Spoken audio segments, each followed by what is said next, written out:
Bonjour à tous et bienvenue dans cette nouvelle vidéo.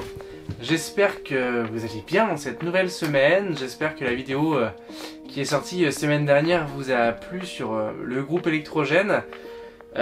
Pour ceux qui n'ont pas vu la vidéo de semaine dernière, je vous remets le lien au-dessus pour pouvoir aller la voir. Donc c'est comment choisir son groupe électrogène. On a eu pas mal de commentaires, on a eu pas mal de messages en privé. Des questions aussi auxquelles on a répondu au mieux. Donc voilà, s'il y a d'autres questions, n'hésitez pas à nous les transmettre. Nouvelle vidéo du coup, et cette semaine, comme promis, c'est sur notre installation d'eau dans le camion. Alors, je fais le choix de faire cette vidéo là, ça tombe plutôt bien en fait, je vais changer ma pompe à eau. Et donc quitte à avoir accès à tout le système, à démonter des petites choses, et ça me permet de vous le montrer. Parce qu'autrement, c'est pas des endroits où je vais régulièrement, ou tout on va dire, je vais... on va dire une fois par semaine, voire tous les 15 jours, dans le compartiment, là où il y a toute l'eau qui passe et autres, pour voir s'il n'y a pas de fuite. Parce que le compartiment eau, vous allez le voir, est finalement assez proche du compartiment élec. Donc c'est conforme, hein, mais je me dis que si un jour il y a une fuite, rester un mois avec une fuite sans vérifier, ça peut vite faire des dégâts. Vaut mieux vérifier régulièrement. Donc c'est vrai que je suis assez parano là-dessus. Et donc je vérifie assez régulièrement. Et donc du coup, vu que là je vais changer ma pompe, ça va me permettre de vous montrer tout ça. Changement de pompe à eau du coup. Donc eau, quand je parle de changement de pompe à eau, je parle de la pompe à eau pour l'eau propre, pas la pompe du camion. Donc l'eau propre de la partie habitable. Et là, je vais installer une pompe Marco. Donc c'est la pompe, la UP3E.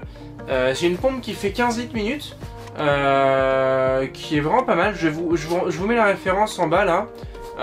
15 litres minutes. Alors, qu'on se le dise, hein, de mon avis personnel, Marco, c'est ce qui se fait de mieux. C'est ce qui se fait de mieux. Et je vais vous expliquer pourquoi justement. Cette pompe a été commandée sur le site de Carapace. Vous me voyez très souvent parler sur Facebook, sur les différents groupes auxquels je suis abonné sur Facebook, de l'entreprise Carapace. Moi c'est sur ce site là que je commande la majorité de mes produits maintenant. Pourquoi? Parce que déjà en prix il reste intéressant, et surtout il est de bons conseils. C'est-à-dire que dès que j'ai une question, je peux l'appeler. Il me répond et là par exemple j'ai eu encore le cas cette semaine, j'ai découvert que mes panneaux solaires sur le toit sont en train de se décoller. Alors pas les panneaux solaires parce que les panneaux solaires sont vissés dans les fixations. Les fixations ne sont pas vissées dans le toit, ils sont collés. Et là la colle qui avait été mise initialement par l'ancien propriétaire visiblement n'était pas la bonne. Ce qui fait que les panneaux solaires sont en train de se décoller. Et donc du coup je l'ai appelé tout de suite et là il m'envoie du coup de la colle spécifique pour pouvoir la recoller de toute façon parce que ça ne bouge plus du tout, plus jamais. Voilà. Donc moi je commande beaucoup de choses chez lui et aujourd'hui j'avais envie de parler de lui un petit peu dans cette vidéo parce que simplement je trouve que c'est important de parler aussi des bonnes entreprises. Alors je coupe court à tout débat. L'entreprise Carapace ne m'a pas offert cette pompe, pour soit clair, je l'ai acheté.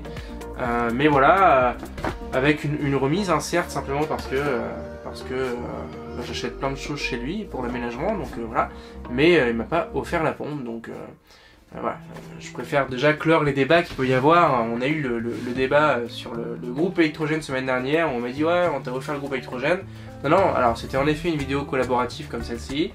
Mais il faut arrêter de croire qu'on nous offre des produits, on paye nos produits avec une petite réduction souvent, mais on paye nos produits comme tout le monde. Hein, donc voilà, faut pas. Enfin, en tout cas, nous à notre niveau de petits créateurs de contenu, voilà, on paye nos produits avec des petites remises de 5-10%, mais ça fait rien. Nous, on n'en parle pas parce qu'on a des remises spécialement, on en parle parce qu'on est content des entreprises.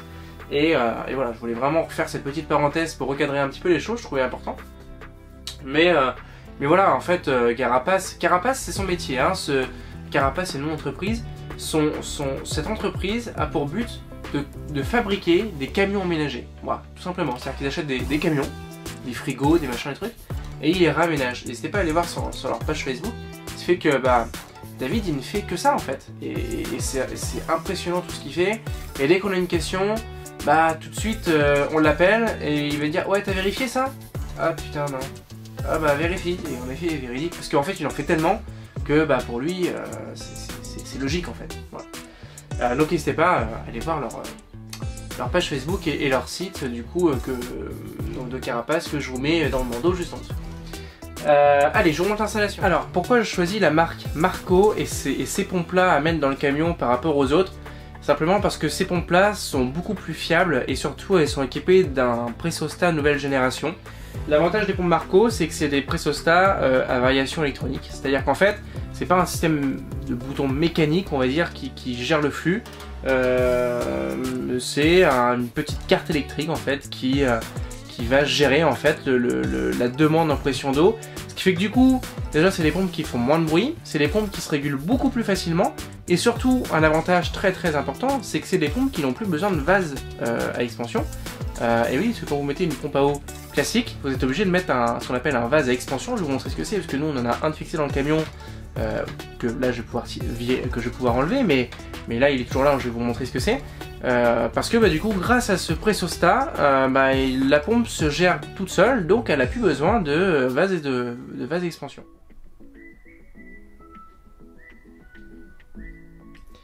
Alors voici mon installation en eau. Donc j'ai deux cuves de 200 litres, donc 2 fois 200 litres, ce qui me fait 400 litres d'eau. Et ici, l'arrivée d'eau pour pouvoir remplir mes deux cuves, donc qui sont installés en cascade. Et ensuite, je retrouve la fameuse pompe Marco. Et le pressostat, c'est ça. Et donc, ce que je vais pouvoir enlever maintenant, c'est ce vase à expansion, qui du coup, grâce à cette nouvelle pompe, ne me sert plus à rien. Là, j'ai laissé pour le montage parce que vous imaginez bien que malgré le fait que j'ai vidé les tuyaux avant de faire l'installation, ça doit être rempli d'eau. Donc du coup, plutôt que de mettre de l'eau partout, j'ai préféré le faire comme ça. Et du coup, maintenant, je vais pouvoir l'enlever pour relier directement le tuyau qui est ici, directement à la pompe, ici. Donc pour vous faire un petit schéma rapidement, ici on a mes cuves à eau qui se remplissent par le gros tuyau vert. On a des petits tuyaux pour faire sortir la partie trop plein. En général on s'arrange pour pas que ça arrive. Ensuite on a nos deux cuves qui arrivent sur une nourrice tout simplement, qui va alimenter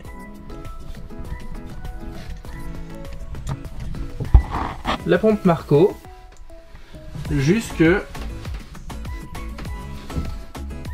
mes alimentations à eau. Et comme je vous disais, on reste assez proche de l'installation électrique.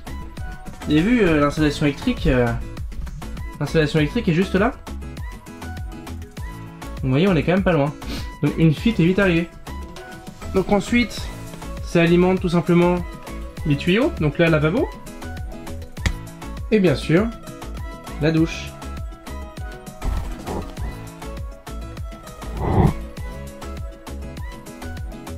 Et juste ici, caché sous le lit, on a le chauffe-eau qui, lui c'est pareil, il est connecté sur le réseau d'eau et qui nous permet d'avoir de l'eau chaude. Le chauffe-eau, c'est un chauffe-eau qui fait 60 litres, donc pour nous 4 et 5, même maintenant, ça sera largement suffisant. Il est gros, il consomme beaucoup du coup, parce que du coup 60 litres, c'est un chauffe-eau qui fait quand même 1200 watts. Mais ce chauffe-eau a quand même deux avantages. Il fonctionne sur le courant. Bon, je vous laisse imaginer le courant que ça prend pour chauffer toute l'eau. On a le groupe électrogène pour aider à soulager un petit peu les batteries, parce que quand le chauffe-eau se met en route, ça fait pas mal d'électricité perdue.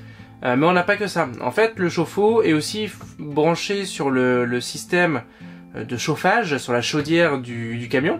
Ce qui fait qu'en fait, quand on chauffe la cellule, vous savez qu'on en a parlé dans une précédente vidéo. D'ailleurs, la vidéo, je peux vous remettre le lien au-dessus aussi sur notre système de chauffage. Avec la chaudière, on utilise le liquide de refroidissement du camion. Le chauffe-eau utilise aussi le liquide de refroidissement du camion. C'est-à-dire qu'en fait, quand on met le chauffage grâce à la chaudière dans le camion, bah, le circuit passe aussi par le chauffe-eau, ce qui fait qu'en fait ça alimente aussi le chauffe-eau et donc du coup ça chauffe l'eau. Ça c'est plutôt cool, ça nous évite d'utiliser le courant. Et puis voilà. Mais donc j'allais en dire un troisième, mais non en fait il n'y en a pas de troisième. Donc voilà, il chauffe l'eau soit avec l'électricité, soit avec le liquide de refroidissement du camion quand on roule, ou quand ça chauffe. Donc ça, c'est plutôt bien. Pour résumer un petit peu mon installation d'eau dans le camion. Alors, on résume. 2 cubes de 200 litres chacune, 400 litres d'eau propre.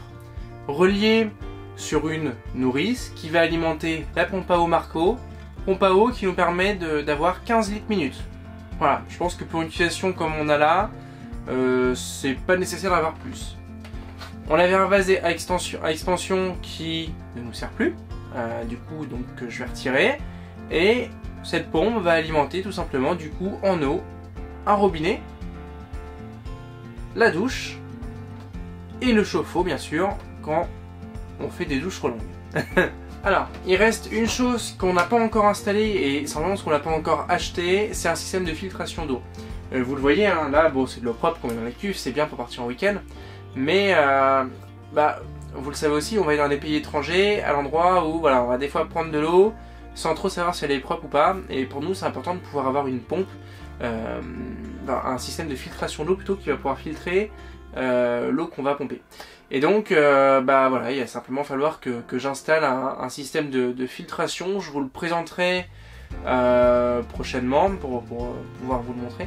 Et voilà, donc je pense que je vais être obligé de modifier un petit peu l'installation. J'en discuterai un petit peu en détail avec Carapace. Mais voilà, est-ce que ça vaut le coup de filtrer les 400 litres d'eau en sachant qu'il y aura aussi de l'eau pour se laver? Je vois pas l'intérêt parce que le problème c'est qu'à l'intérieur il y a des cartouches qu'il va falloir changer, je pense, régulièrement, donc plus ça filtre d'eau et plus ça s'use, j'imagine. Donc pour moi, sur ces 400 litres d'eau, je pense qu'il va falloir que je finisse par séparer ces deux cuves, que je laisse une cuve on va dire pour l'alimentation aux douches et une autre cuve plus pour le robinet en fait.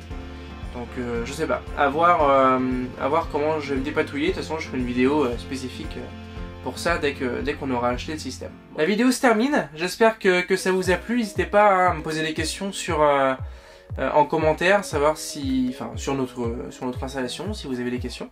Me donner des conseils, s'il y a des choses que vous voyez qui vous ont peut-être marqué ou choqué, qu'il faudra améliorer. N'hésitez pas, on est preneur hein, de tout bon conseil. J'ai pas la prétention de dire que mon camion est parfait, au contraire, il y a plein de trucs à corriger.